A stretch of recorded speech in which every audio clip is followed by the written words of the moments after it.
Ever wondered how data travels across networks, especially when it's too large to fit through the network's maximum transmission unit, or MTU? Let's imagine a scenario. You're moving to a new apartment and you have to send all your belongings from your old place to the new one. The MTU is like the maximum weight limit of the elevator in your apartment building. No single box can exceed this limit, or the elevator won't be able to move it. Now, what happens if you have a box that's too heavy or too large to fit within the elevator's weight limit? You use fragmentation, a process that breaks down your larger boxes into smaller ones. You might break down a box full of books into several smaller boxes, each containing a manageable number of books. But how do you determine the ideal size for these smaller boxes? That's where the maximum segment size, or MSS, comes in.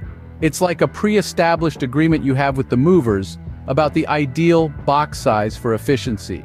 You know the elevator's weight limit, and you discuss the most efficient way to pack your belongings considering that limit.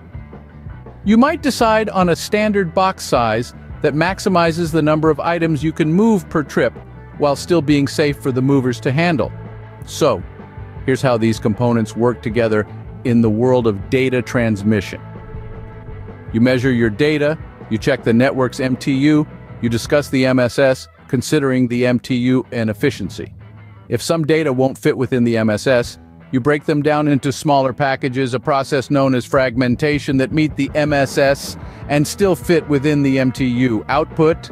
However, while fragmentation is a useful technique to overcome MTU limitations, it does come with its own set of challenges. It adds overhead to the network traffic, increases the complexity of packet processing, and can make troubleshooting network issues more difficult. So, it's always important to weigh the benefits against the costs before using it. And that, in a nutshell, is how data makes its way across networks, even when it's too large for a single packet. It's all about finding the balance between size and efficiency.